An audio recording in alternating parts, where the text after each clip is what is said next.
Polícia Federal faz operação contra deputados por desvio de cotas. E você vai ver também. Levantamento mostra 118 pontos com risco de acidente nas rodovias federais. Projeto aprovado em São Paulo autoriza tutores a sepultarem pets no jazigo da família. E ainda, verão começa neste fim de semana. Veja como vai ser a estação mais quente do ano. Tudo isso a partir de agora. Olá, muito bom dia. Agora são 11 horas e 30 minutos pelo horário de Brasília. Eu sou o Kleber Werneck e a partir de agora você acompanha comigo as principais notícias desta sexta-feira, dia 19 de dezembro. E olha só, a Polícia Federal realiza hoje a Operação Galho Fraco contra desvio de cotas parlamentares. O objetivo é investigar contratos falsos usados com recursos públicos. Vamos ver. A operação da Polícia Federal mira os parlamentares Sóstenes Cavalcante e Carlos Jorge. Os investigados são suspeitos de terem usado contratos falsos com empresas de fachada, entre elas uma locadora de veículos, com a intenção de desviar verba pública vinda de cotas parlamentares. A PF chegou aos parlamentares após análise do material colhido em operação que mirou assessores deles, em 2024. Mensagens de celular, depoimentos e quebras de sigilo levaram aos indícios contra os parlamentares. A cota parlamentar é um valor mensal em dinheiro que deputados e senadores recebem do orçamento público para cobrir despesas ligadas diretamente ao exercício do mandato, como passagens aéreas, hospedagens, alimentação, manutenção de escritório e contratação de consultorias, por exemplo. É um recurso extra, além do salário. De acordo com as investigações, agentes políticos, servidores comissionados e particulares teriam atuado de forma coordenada para o desvio dos valores do orçamento público e posterior ocultação de verba pública. Nesta operação, a PF apreendeu os celulares dos 2 parlamentares. Além disso, a corporação encontrou cerca de R$500 mil em espécie na casa de Cavalcante. Os parlamentares são suspeitos de lavar dinheiro em contratos falsos com empresas de fachada, como a locadora de veículos. A ação desta sexta é um desdobramento da Operação Rente a Car, deflagrada em dezembro do ano passado, e apura os crimes de peculato, lavagem de dinheiro e organização criminosa. Os policiais federais cumprem 7 mandados de busca e apreensão, expedidos pelo ministro Flávio Dino, do Supremo Tribunal Federal, no Distrito Federal e no Rio de Janeiro. E ainda sobre esse assunto, o deputado Carlos Jorge publicou um vídeo nas redes sociais negando qualquer irregularidade com a empresa citada nas investigações. E olha, a decisão da mesa diretora da Câmara dos Deputados de cassar os mandatos dos deputados Eduardo Bolsonaro e Alexandre Ramagem tirou um peso das costas do presidente da Casa, Hugo Mota. A medida veio justamente para evitar um desgaste político. O Centrão pressionou e venceu o PL na decisão de levar a cassação dos mandatos dos deputados Alexandre Ramagem e Eduardo Bolsonaro para a mesa diretora. Com isso, o Centrão evitou a exposição e o desgaste político em plenário. Nos bastidores da Casa Legislativa, a avaliação é que houve erro na estratégia adotada na semana passada com a deputada Carla Zambelli, quando o caso foi levado ao plenário. Levar os processos ao plenário, como chegou a ser cogitado, seria visto como um tiro no pé.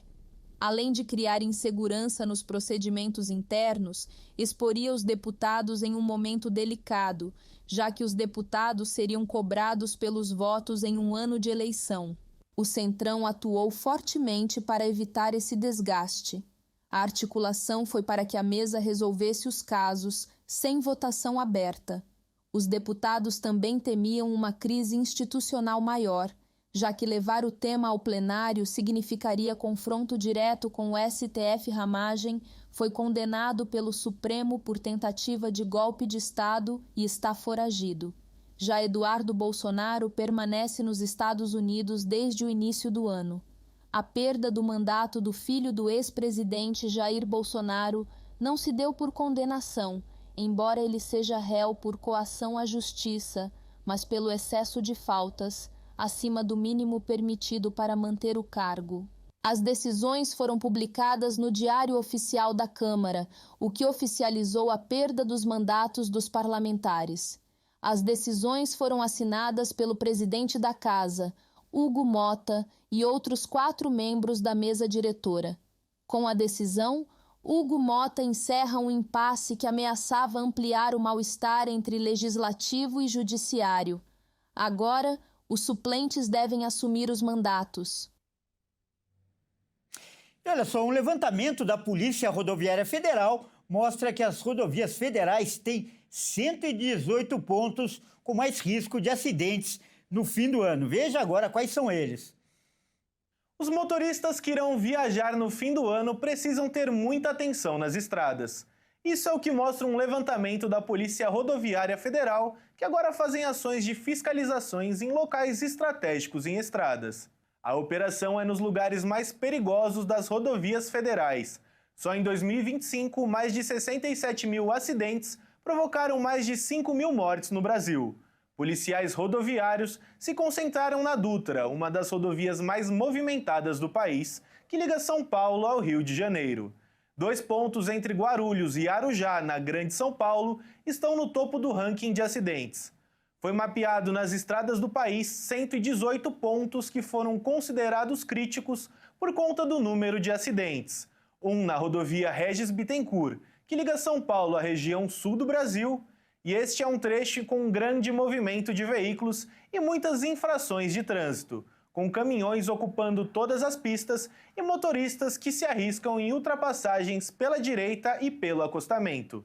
O professor de Engenharia de Trânsito da Unicamp traz quais são os principais fatores para os motoristas se precaverem nas estradas. O primeiro ponto está relacionado ao cumprimento da legislação, quer dizer, o limite de velocidade, o não uso do aparelho celular, aquela tentação que nós ficamos muitas vezes ali de olhar, que dá um alerta ali, mas não pode desviar a atenção. Esse é o ponto primordial. O segundo, também muito importante, está relacionado a fazer uma manutenção preventiva do veículo antes de ir para a rodovia, porque uma utilização do veículo em vias urbanas é uma forma muito mais leve, você não exige muito do veículo, muitas vezes está relacionado também a quebras, e essas quebras também, tanto o transtorno que pode causar com os familiares, mas também os riscos relacionados a acidentes.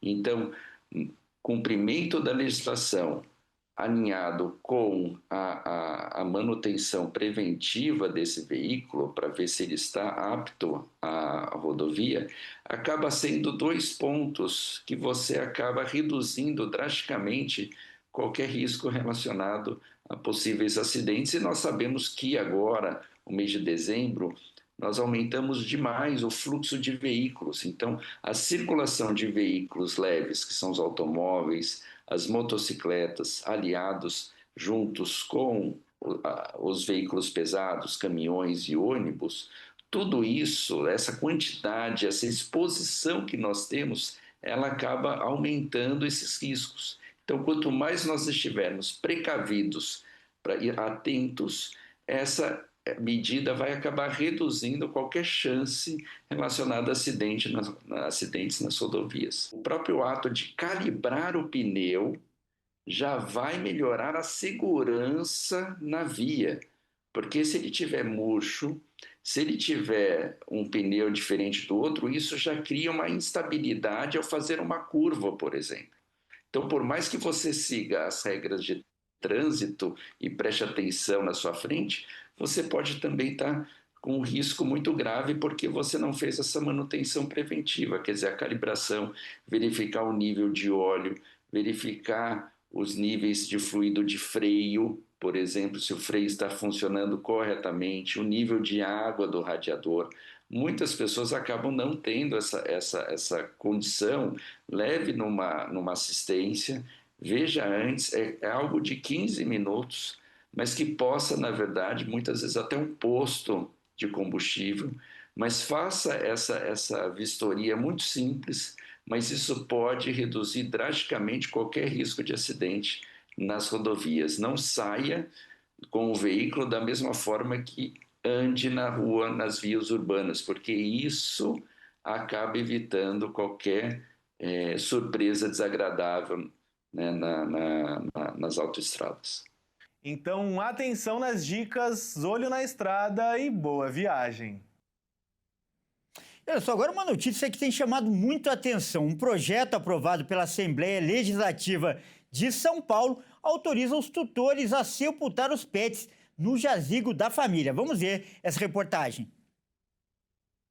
A Assembleia Legislativa do Estado de São Paulo aprovou um projeto de lei que autoriza o sepultamento de cães e gatos em jazigos pertencentes aos seus tutores ou familiares no estado. O projeto, conhecido como Bob Coveiro, reconhece o vínculo afetivo entre humanos e animais de estimação.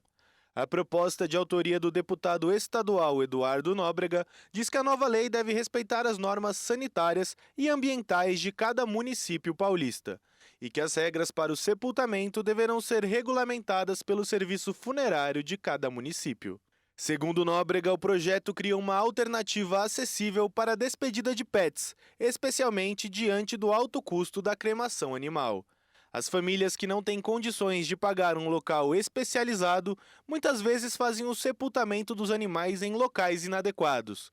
O objetivo da nova lei é que os tutores passem a ter a opção de sepultar seus pets no jazigo da própria família, garantindo respeito, dignidade e segurança ambiental no momento da despedida.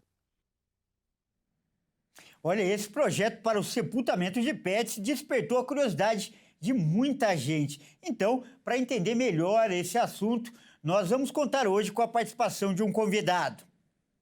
Olha, quem participa da edição da manhã do Redação Hit é o Ricardo Polito, ele que é diretor de cemitérios da Cortel, que é a empresa que administra os cemitérios de São Paulo. Bom dia, Ricardo, seja muito bem-vindo ao nosso jornal.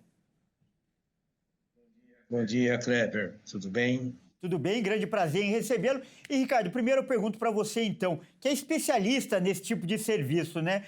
Qual é a sua avaliação sobre esse projeto que foi aprovado pela Assembleia Legislativa de São Paulo e permite o sepultamento de pets em jazigos de pessoas? O que você acha?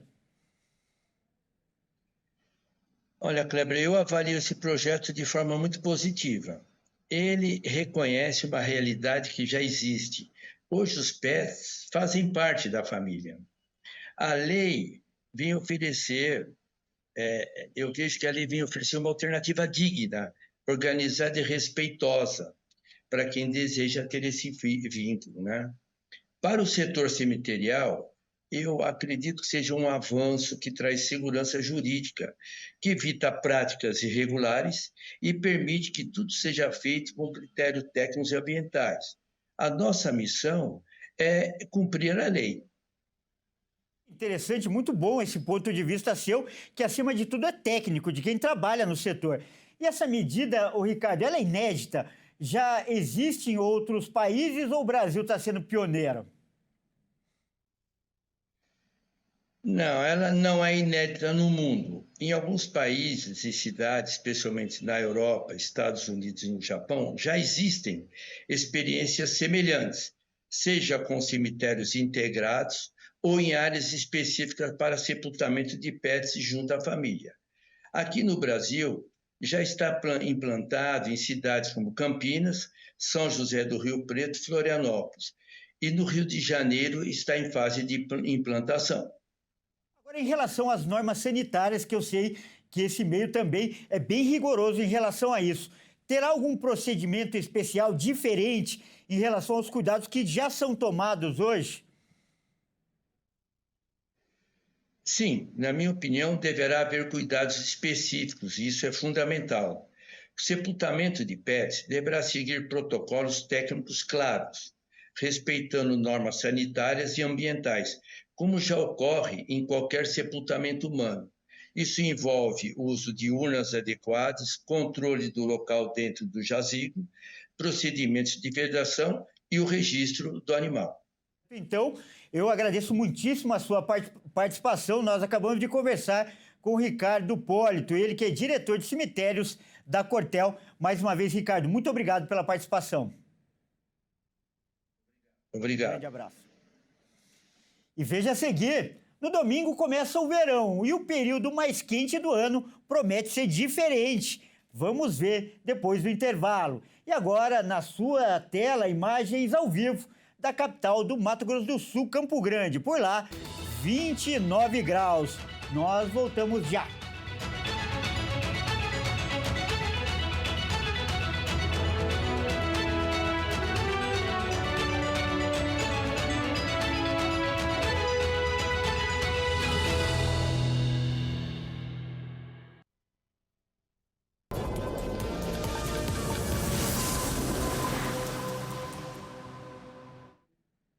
Mais uma vez, seja muito bem-vindo. A gente está de volta com o segundo bloco e ao vivo. São 11 horas e 48 minutos pelo horário de Brasília. A gente volta falando de esportes aqui no Jornal da Manhã. Quem vai trazer as informações é o Henrique Bonaita. Bom dia, Henrique. Vamos começar falando de futebol sul-americano, que, aliás, não teve boa notícia. Teve muita confusão em uma final da Copa na Colômbia. Conta pra gente. Pois é, Kleber, um bom dia para você e a todos de casa. As autoridades colombianas informaram que os confrontos entre os torcedores do Atlético Nacional e do Independiente Medellín no estádio Anastácio Girardot deixaram pelo menos 59 feridos. Vamos ver. As autoridades colombianas informaram nesta quinta-feira que pelo menos 59 pessoas ficaram feridas em confrontos entre torcedores no estádio Anastácio Girardot, em Medellín. Atlético Nacional e Independiente Medellín, os dois clubes mais populares da cidade, se enfrentaram na final da Copa Colômbia. A confusão começou após o Atlético Nacional conquistar o título. Dezenas de torcedores invadiram o campo e atiraram objetos uns nos outros. O esquadrão antidistúrbios interveio em meio ao caos. A polícia relatou que 7 oficiais ficaram feridos. O secretário de Segurança de Medellín explicou que as autoridades estão tentando identificar os responsáveis usando imagens de câmeras de segurança. Alguns se apresentavam como líderes, outros como responsáveis pela logística, outros como administradores, outros como trabalhadores de serviços públicos. Por isso digo que é decepcionante, mas estamos seguindo em frente. E aqueles que devem arcar com as consequências arcarão com elas. E aqueles que devem sofrer as sanções as sofrerão. Segundo informações da imprensa local, após a situação ser controlada, o Atlético Nacional recebeu a taça já sem público no estádio. A violência no futebol colombiano deixou pelo menos 150 torcedores mortos desde 2008, de acordo com investigações independentes, na ausência de números oficiais.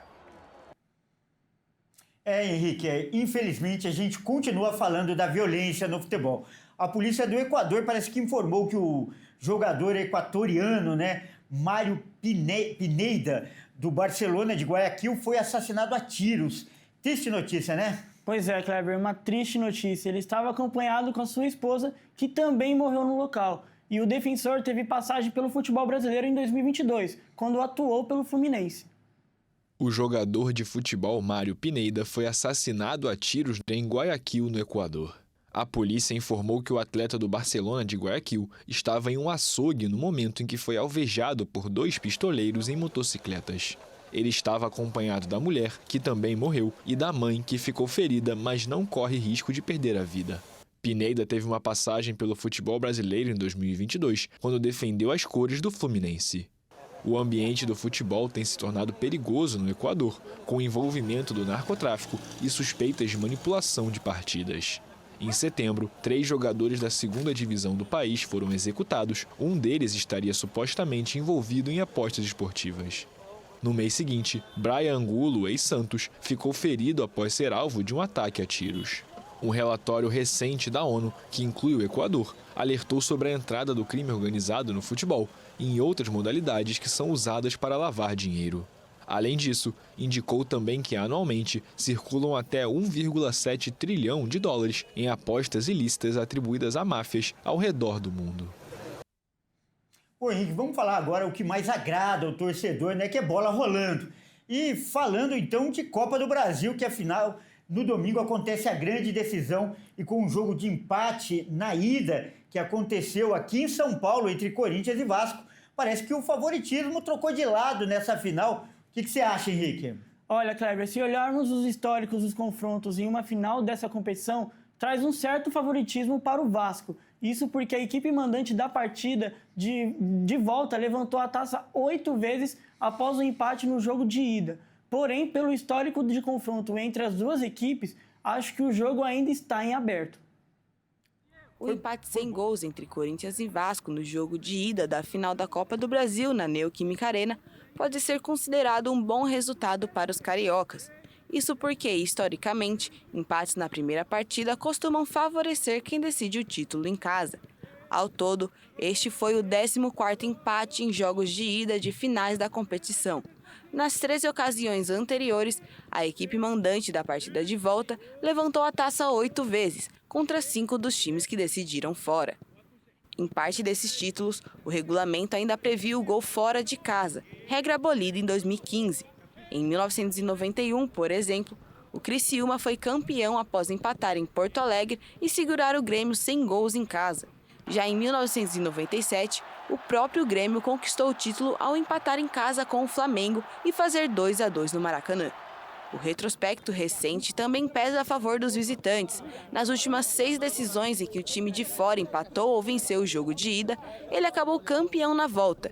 A última exceção foi em 2007, quando o Fluminense superou o Figueirense, mesmo após tropeçar em casa. Com isso, o histórico da Copa do Brasil aponta um leve favoritismo para o Vasco, que decide o título em casa em 2025. Vasco e Corinthians voltam a se enfrentar no próximo domingo, dia 21, às 6 da tarde no Maracanã. Quem vencer fica com a taça. Em caso de novo empate, a decisão será nos pênaltis. Bom, Kleber, essas foram as notícias do esporte. Um bom final de semana para você e a todos de casa. Tchau, tchau. Muito obrigado pelas informações, Henrique, e um ótimo fim de semana para você também. Olha, a gente muda de assunto agora para falar que o verão começa no domingo e promete ser mais quente e menos chuvoso do que nos anos anteriores. Confira agora a previsão com o Marcos Eduardo Kene. E o verão começa oficialmente no próximo domingo, dia 21, 00:03 pontualmente pelo horário de Brasília. E a previsão para a estação mais quente do ano é de calor acima do normal e chuvas um pouco abaixo da média em grande parte do país. Segundo a Climatempo, o verão vai até o dia 21 de março de 2026 e não deve ter influência de fenômenos como El Niño ou Laninha. Mesmo assim, o clima deve ser bastante regular. Isso acontece principalmente por causa de um sistema chamado alta pressão subtropical do Atlântico Sul. De forma simples, esse sistema dificulta a formação de áreas de instabilidade, o que reduz a quantidade de chuva e atrapalha aquelas pancadas típicas de verão, que costumam cair no fim da tarde. Regiões como o Sudeste, parte do Nordeste e do Centro-Oeste sentem essa redução nas chuvas. A previsão indica que janeiro e fevereiro ainda terão temporais em todas as regiões do país, mas de forma mal distribuída. Já em março, a chuva tende a ficar mais regular. As áreas mais afetadas pela falta de chuva devem ser o litoral norte do país, entre o Pará e o Ceará, além do interior do Maranhão e do Piauí. Outro destaque é o calor. As temperaturas devem ficar acima da média em grande parte do Brasil, com maior ocorrência de veranicos, que são vários dias seguidos de calor intenso, no sul e na fronteira do Mato Grosso do Sul com o Paraguai. Esses períodos podem ser classificados como ondas de calor. Ou seja, o verão promete ser quente e com chuva irregular em boa parte do país. Bom, e essa edição fica por aqui. Tenha uma ótima tarde, um ótimo fim de semana e até mais.